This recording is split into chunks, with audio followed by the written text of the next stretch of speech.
I think on 2 days rest Right. at the end. Wow. So did Gibson. So did Gibson, So did but they Gibson. both tied. But that just tells you how great of a pitcher. Yeah, he no, was exactly. To come in there, and 22 years old, going against maybe the and- best pitcher in the game at And the Bob time. Clappish said something about when he had his rotator cuff. Right. That happened at Shea Stadium. And he did leave the Yankees on bad terms because they released him. They promised him to stay on the team longer, Right. and they released him. And he never went back to the Yankees for, I think, 20 years, right? Right. So, and that's, I'm glad that he actually did come back to the Yankees, was a pitching coach, won championships, and then they put a monument for him, which I deserve. And we got to get the one for Bobby Mercer, too. Yeah. Worry But also about about Mel, he had 2 sons that played in the major leagues too. Wow. I Mel, mean, yeah, I mean, and they were good players, too. Yeah. I mean, I saw what a shame, them. What a shame back then that an injury like a rotator cuff would end your career. Right, Something right. that's unheard of today. Right. It's a shame that happened to him. Right. So But like I said, that's my time. When my son, when he wants to hear about the 70s, he says, "Dad, you don't know anything." This whole thing, like when I watch the game with him, you don't know what you're talking about. Sometimes I have to leave the room, like in Bronxdale. young man, there were the Yankees before Derek Jeter. You know that, right? Okay. Well, right. with that being said, are the Yankees ready now? If they don't do anything else, are they ready? No, they don't have enough pitching. We know that they don't have enough pitching. We've been talking about that, and honestly, I don't know what this thing about not hustling and stuff. We talked about this last time. Reggie didn't hustle either, but we need people that come up big in big situations. I don't know why the Yankees are not making an offer of Machado and let him say no. I mean, why is it that we're not the forefront anymore? I'm very disappointed. Let me hear from the I young think the guy. Yankees have a very underrated rotation. They have Paxton, who could be a true ace. They have Severino, who could be a true ace. They have Tanaka. When he's healthy, he's dominant with his splitter. They have who they have? They have Happ, who they re-signed. Yep. He's a great dominant lefty when he's on. They still have Sonny Gray. He's still around. But they'll trade him soon, hopefully. And Sabathia, we have to measure Sabathia's heart. Hint, hint. And Sonny's really Sonny Whitson, right? We don't. Yeah, Whitson. Yeah, well, that was another story. Ed Whitson. Hey, listen. I don't think we have enough pitching, but maybe we'll make a trade. But I just don't like the way the Yankees. They used to be forefront. I used to like they get the big stars. If somebody Machado wants to be here, give him an offer. Get him here. I saw your face when Clappish was talking about Machado. You really want Machado here. I would like Machado. I just want better play. I want the best players to play for the Yankees. I mean, if DK could deliver, and I'm not sort of. He's talking about if Aaron Boone is such a great manager with the end, why can't he manage someone who's maybe not such a great personality? Don't get excited. He won 100 games. He won 100 games. Some of these teams were built on homegrown talent and putting together teams and veterans mixtures. I mean, that's what they're trying to do now. So I want to sell this team. Yeah, but here's my question. You got a guy to play second base, and the Frenchman, what's his name? J.A. Halapie. What's his name? DJ LeMay. I thought he was a hockey player. Oh, yeah, that's what I thought. So you got him to play second base. What does that do for Gleyber Torres? Is the move better for Gleyber? Is it better for the Yankees? What? Well, DJ's can move around the infield. So Yeah, he's all around. He's not pigeonholed in second base. He'll play a little first, wherever someone is. Yeah, but you can't keep moving Gleyber back and forth. No, Gleyber will stay in his spot, but he'll get some quality days off, and you can rest a Bird. Who knows what's going to happen with Bird? But you have a fill in at first. So what's nice about DJ is he can play a lot of positions. So And plus, short, Tulowitzki's not going to make a whole year. I mean, come on. Plus, they still didn't get a lefty. They have more varieties. Right. They didn't get that. Cashman didn't get that memo. Didn't you get my memo about Okay, getting here we go. You know, Here we you go. don't Cashman watches this show, okay? Well, cut me a break. Tell me you need some lefty. For once, cut me a break. We need some lefty hitters. All right. Tell him that. Hey, you know lefty hitters. So, where does Machado end up? Where does Harper end up? What do you guys think? I think Machado ends up in Chicago. Chicago, okay. I see that. White Sox. I think Harper ends up in the Phillies. You think the Phillies not going back to the Nationals? No. Why this big holdout, Machado? I mean, it's just like on and on and on. Well, the problem is that you have the scenario with the egos of the agents. Yep. Okay, Scott Boras, and then you have Dan Lozano, who wants to be Scott Boras.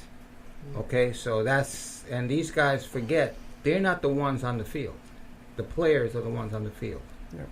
Okay. What do you think, Ray? You think the Yankees should have went after Machado? I think that the Yankees are fine as they are. Okay. I would have concentrated more on getting one more starting pitcher and call it a day. Which they still might too.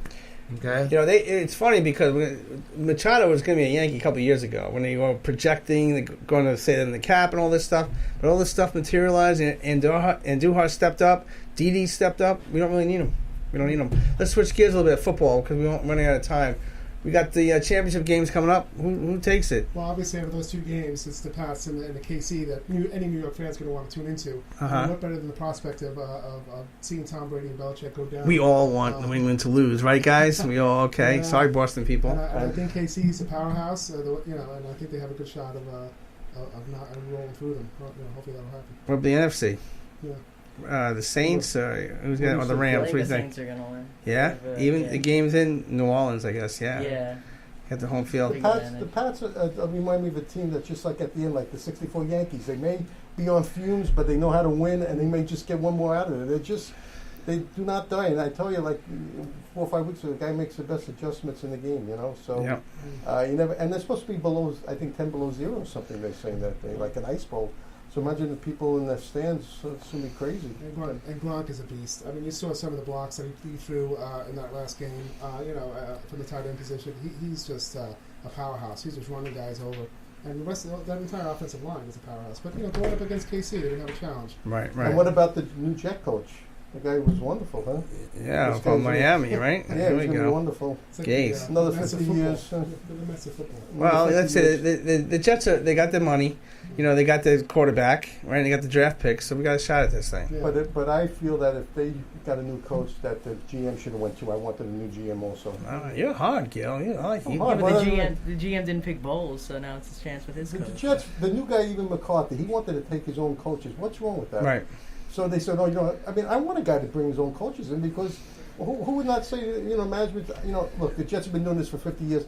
I really believe what Charlie says. Till name it dies, they're not going to win. Well, we're gonna switch gears a little bit because we're running out of time. I'm gonna ask you two gentlemen to step up. Danielle, step up to this mic over here because we're gonna talk a little nursing home right now. And we have Danielle Lieblein here, and she's a nursing home advocate. Just move the mic over to you. You got this deer in the headlight look here, but talk about why you're an advocate for people in nursing homes. I advocate for patients in nursing homes because they need a voice. Many times people in nursing homes are scared. They don't know what's going on. Family members are unaware of what the residents' rights are. So I advocate that they know what their rights are and how to basically get the most out of their health, out of the healthcare system. Right, but so much so you're an advocate that sometimes administratively you get into trouble sometimes. I get into trouble a lot. I'm not going to lie. I've been asked to leave nursing homes. I've been escorted out of nursing homes. I've had people threaten me. The truth of the matter is that, unfortunately, a lot of staff in nursing homes are, I'm going to get a lot of backlash for this, are lazy. And they don't want to do the work that they need to do. Call bell lights stay on way longer than they need to be.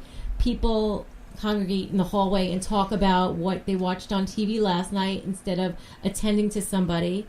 People are choking in their rooms because staff do not want to walk in there and see if they're okay while they're eating.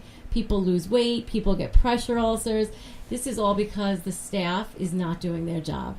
Mm-hmm. So when you step in, when you see these things that you make your voice heard, and but your relationship with the patients, that's what it's all about, right? It's all about the patients.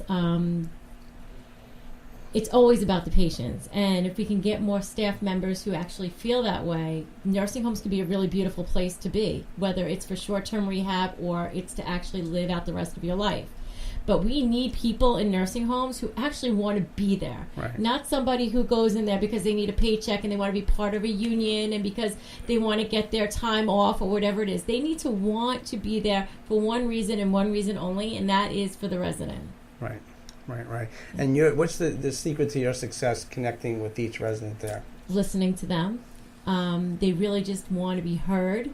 They want to know that you're paying attention to their needs, whether it's something really small like, I don't like tea, I like coffee in the morning, or it's something more like, I want to take my medication at 6 o'clock in the morning and not 9 o'clock in the morning. Very little things that you might find that are insignificant make a huge difference to these people. And if you spend time with them and you learn what their life was like prior to coming into the nursing home and who they were and what their family was like, it will make all the difference in the world in their recovery, in their stay there. It will make them, it's just such a better environment when everyone's on the same page. And the only way to get there is for us to pay attention and to listen to what these people have to say to us. They're not just a chart. They're not just numbers from a laboratory. They're not just their height and weight or their diagnoses or the medications that they're taking. These are real people who had lives prior to coming into the nursing home. Some people I get are at the end of their life. I recently had somebody who just passed away, and they were only with us for 4 days. They came to us, they were very, very sick, and they passed away with us. They passed away with dignity. I'm going to have to say that it probably could have been better. Why do I say that? Because we were too busy taking care of the paperwork and monitoring things and making sure that everybody knew what had to be done. And we weren't sitting with the patient, holding their hand at the end of their life, maybe playing some music, maybe touching them, really just being there for them. We were so busy doing paperwork that we weren't really present to what was going on in that room, which to me is really sad. So I want people to be aware of that, and I want people to understand how important it is, the physical aspect, the touching, the hand holding, the eye contact, how important that is at the end of life and every day in healthcare. Wow. Amazing. It's just an icebreaker. It's just an icebreaker. So we appreciate your efforts and advocacy, and know we'll be working together in the future. But one more at a time, Alex, you're going to take us home in song, right, buddy? Yeah. What song you got for us? This original called Options. Hope you guys enjoy it. Okay. Well, before you got, we got to meant to, in essence, what's your long range goal, Alex? My long range goal is just to be able to show a lot of other people that feel stuck in their situation that there's a way out. And whether my music's a way, or my life is a way, or whatever you've learned, or whatever your outlet is the way, just know that like you don't have to feel stuck. And speaking to you, the loneliness, I know that's such a huge factor in late in life and even in youth too. It's just like you're not alone. Okay, and the other thing I was going to ask you is, if there's one artist in the history of music that you want to emulate, that you would like to be like, that you would like for people to think of you when they see them, who would that be? Wow, that's a big question. Oh, man. I'm just going to say this because he's the first person to come to mind, and I just love what he lived for. I have to say Bob Marley. Peace, love, unity. He's black and white. He's black and white just like me. He also had a quote. He's like, you can't call me black, you can't call me white, because I make music for unity. So I would have to say the legacy I want to leave behind is something akin to Bob Marley. That's beautiful. So, before you get into the song, how can people get a hold of you? You guys can follow me on Twitter or Instagram at IAM_AlexMartin, or you can just go to my website, super easy to remember, IamAlexMartin.com. Has all my social media there. Cool. Beautiful. All right, man. Take it away. Take it home, baby. It's all yours, man. The next Bat Boy. So you actually inspired me to play the song. I was going to do something more upbeat, but I feel like it's more fitting. Well, listen, Alex, the bottom line is, if we have the cameras over here, this is Alex's shirt. As he is joining the Bat Boy team. Yeah! This will be his uniform. I always wanted to be a sidekick. Bat Boy, there it is. All right, this song's called Options, guys.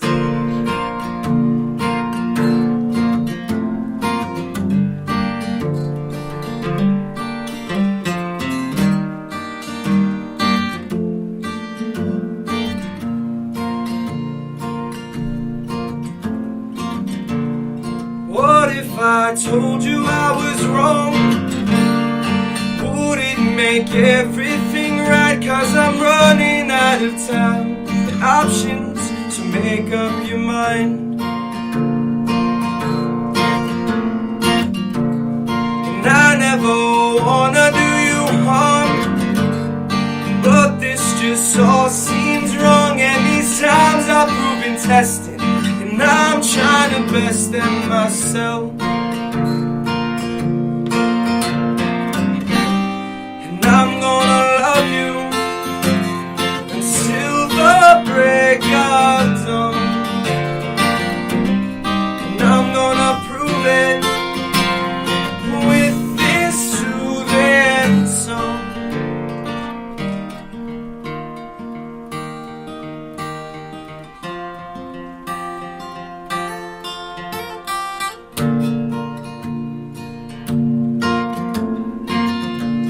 let's not waste time, our precious time, 'cause we only got one life, and that's what I always say. Just hold my